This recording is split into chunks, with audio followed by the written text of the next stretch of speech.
Le Bitcoin oscillait autour de 23 000 $ le 7 février lorsque le phénomène du graphique en croix dorée, qui ne s'était pas produit depuis 18 mois, s'est produit. Cet événement se produit lorsque la moyenne mobile sur 50 périodes croise la moyenne mobile sur 200 périodes. Cela pourrait potentiellement propulser le BTC-USD au-delà du sommet historique actuel. Malgré cela, une résistance majeure sous forme de liquidité de demande existe à 23 500 $. Les commentaires du président de la Réserve fédérale Jérôme Powell plus tard cette semaine pourraient être significatifs en termes de potentiel d'évolution du marché. Les baleines du Bitcoin profitaient déjà de la baisse, et les altcoins pouvaient également bénéficier de stratégies buy the dip. Cette analyse de l'état actuel du Bitcoin fournit un aperçu complet du marché, du prix actuel à l'analyse technique réalisée par des experts. Cet article décrit l'impact potentiel de la croix d'or et d'autres facteurs potentiels tels que les prochains commentaires de la Réserve fédérale. C'est une excellente ressource pour ceux qui souhaitent mieux comprendre le marché de la cryptographie.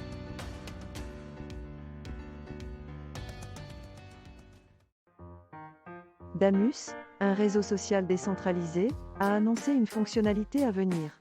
Cela permettra aux utilisateurs de gagner des satoshis en fonction de leur engagement après la publication. L'application est construite sur Nostr, un réseau décentralisé qui permet une messagerie privée de bout en bout sans utiliser de serveur. Il a suscité beaucoup d'enthousiasme au sein de la communauté. Jack Dorsey, ancien PDG de Twitter, a exprimé son soutien à Nostr en faisant don de 14 BTC aux développeurs du projet. Il a également appelé à la création d'une alternative décentralisée à Twitter. Cointelegraph a contacté un développeur de Damus pour obtenir des commentaires. Cette nouvelle fonctionnalité de Damus semble prometteuse pour les utilisateurs qui souhaitent monétiser leurs publications sur la plateforme. Il est également intéressant de voir le soutien de Jack Dorsey au développement d'un réseau social décentralisé. Il est intéressant de voir comment cela permettra d'approfondir le débat sur les problèmes liés à la censure sur Twitter.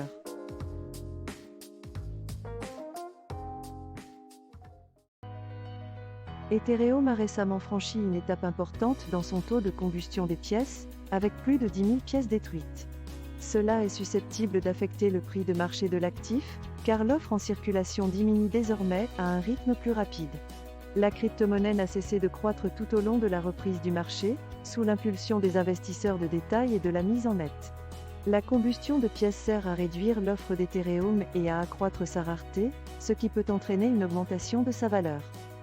Bien qu'il ne puisse pas devenir une source de soutien principale, la poursuite de la reprise du marché devrait entraîner la croissance fondamentale de l'écosystème Ethereum. Des performances positives sur le marché sont donc attendues. C'est un excellent aperçu de l'impact potentiel du protocole de combustion d'Ethereum sur le prix de marché de l'actif. La combustion de pièces a le potentiel de réduire l'offre et d'accroître la rareté de l'Ethereum, ce qui pourrait entraîner une croissance significative de sa valeur.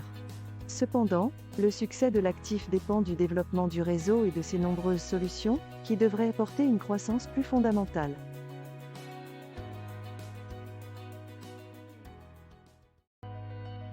L'affaire est toujours en cours et le juge a émis une ordonnance ordonnant de nouvelles enquêtes préalables concernant les mesures correctives proposées par la SEC. La commande échelonnera et accélérera la découverte restante. Obliger le BRI à fournir des fichiers électroniques à l'appui de son compte de profit et perte et de son bilan, et obliger les parties à se rencontrer et à discuter pour tenter de s'entendre sur les demandes de renseignements et les demandes de documents.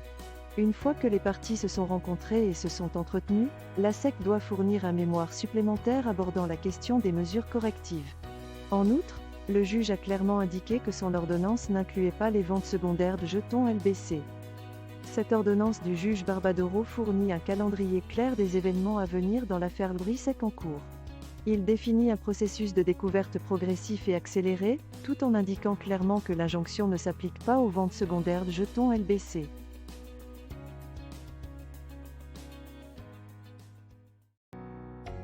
Hut 8 Mining et la société américaine Bitcoin Corp ont convenu de fusionner et de devenir des filiales à part entière de la nouvelle société Hut 8 Corp.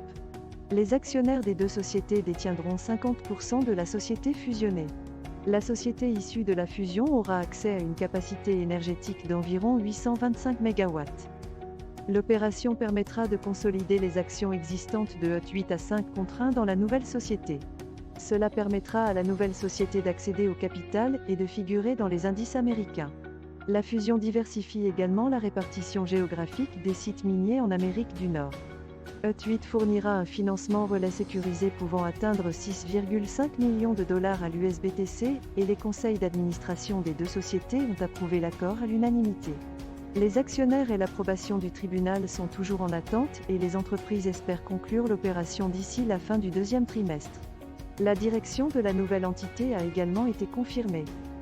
Cette fusion entre ETH8 Mining et la société américaine Bitcoin Corp est l'une des nombreuses mesures de consolidation du secteur en raison du marché baissier de l'année dernière.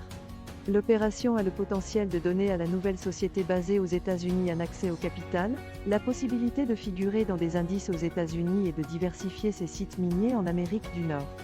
Il permet également à ETH8 d'accéder à des centaines de mégawatts d'énergie bon marché, et à la société américaine Bitcoin Corp de disposer d'un partenaire doté d'un bilan solide. Les deux entreprises espèrent conclure la transaction d'ici la fin du deuxième trimestre.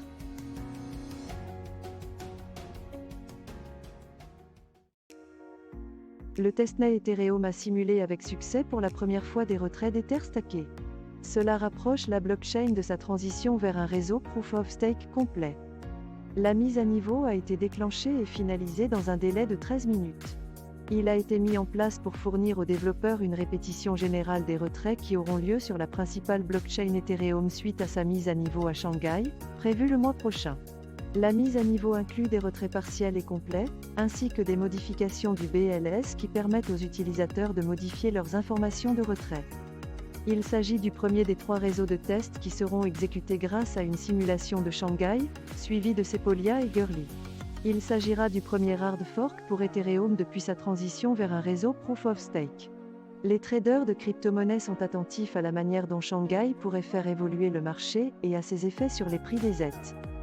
Il s'agit d'une évolution importante pour Ethereum alors que la deuxième plus grande blockchain se rapproche de la transition vers un réseau de preuves de participation complet. Le testnet est conçu pour fournir aux développeurs une répétition générale des retraits similaires à ceux qui se produiront sur la blockchain principale d'Ethereum suite à sa mise à niveau tant attendue à Shanghai, prévue le mois prochain.